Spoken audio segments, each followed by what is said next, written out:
This is my Wednesday video, which means we are talking about nerd stuff, and for this week there can only be one possible topic that, you know, we had some very sad news this week.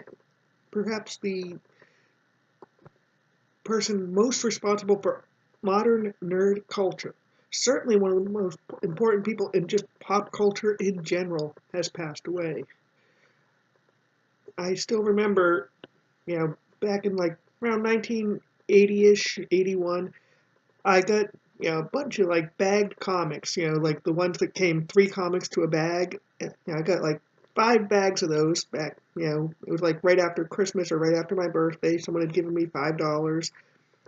Each bag was like 99 cents, so I bought 5 bags, and yeah, some of them were some Star Wars comics, which were published by Marvel. So naturally, at the top of the first page, it said Stan Lee Presents in nice big letters. And somewhere around the letters column, there would be a nice a little box labeled Stan's Soapbox.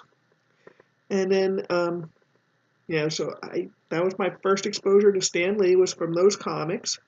And then a couple years later, probably 2, 3 years later, there was a Saturday morning cartoon called Spider-Man and His Amazing Friends. I loved that cartoon.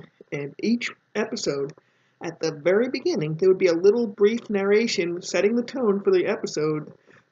That narration was always by Stan Lee, and you could always hear in his voice the excitement he had. I mean, some of it was just, some of it might have been acting, but he sounded like someone who was a genuine fan of the material. Here was a kid's Saturday morning cartoon that, watching it when I was 10 years old, part of me was wondering if I was maybe a little bit too old for it, but I loved it too much to just give it up. So, yeah. I mean, he would sound so enthusiastic. He clearly loved, his characters. And, at least 2 of the 3 characters that were featured on that, he created. When he created the X-Men, he created Iceman. He was one of the original X-Men. And, of course, his most famous creation was Spider-Man.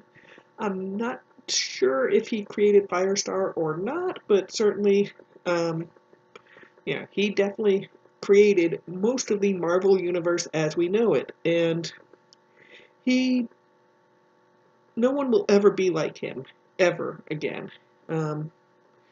Just the sheer amount of pop culture he created is just beyond imagination.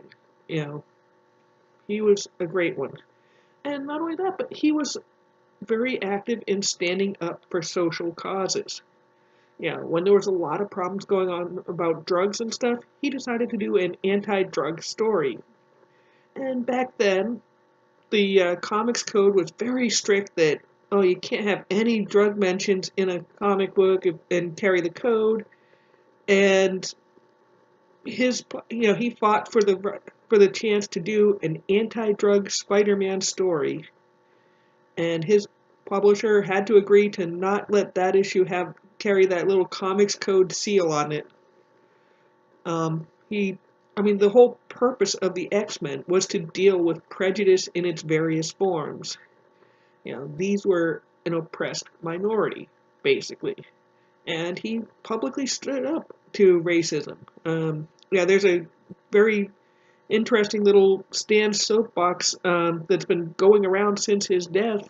It was from, I believe, 1968, where he very, very clearly and unambiguously discussed racism and prejudice in all forms, and discussed the fact that it is completely and totally wrong and stupid.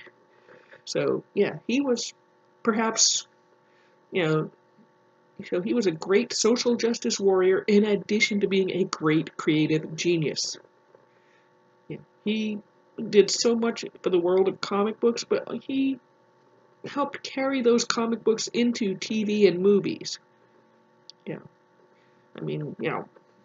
One of his first cameos was back in the TV movie called The Trial of the Incredible Hulk back in like 1989.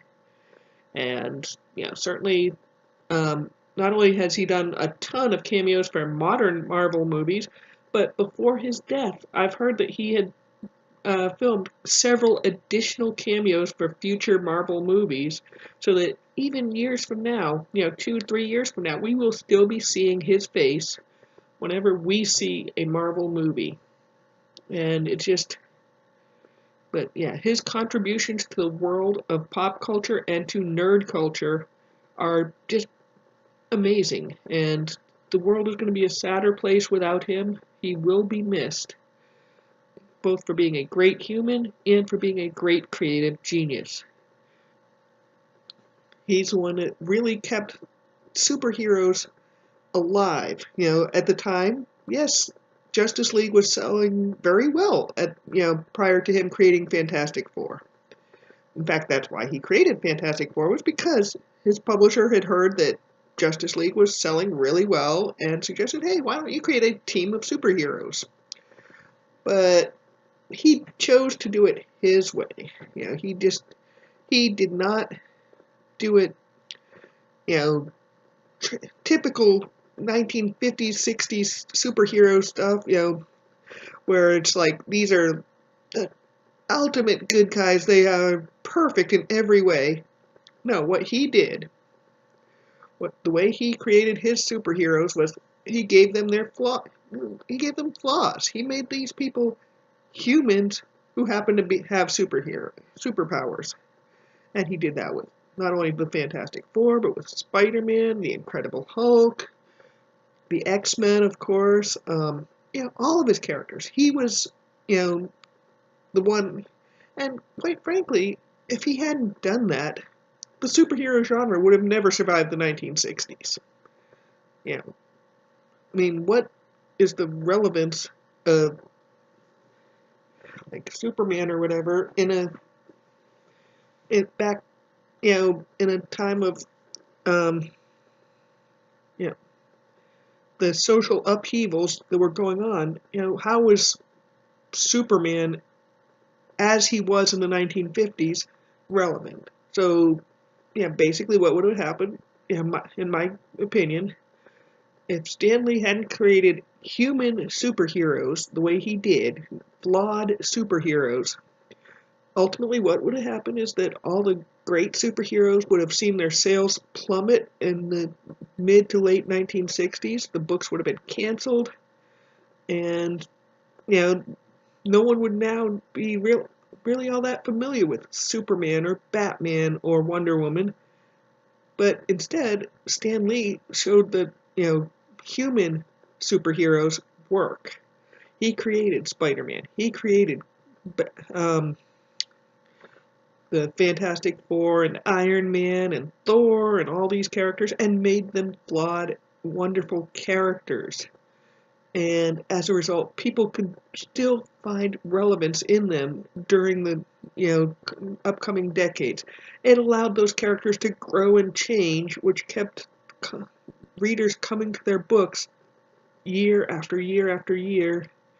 And then that popularity that from those characters allowed them to be moved to television, to movies, and ultimately it wound up creating what we now know as the Marvel Cinematic Universe. Without the work of Stan Lee, there would be no Marvel Cinematic Universe.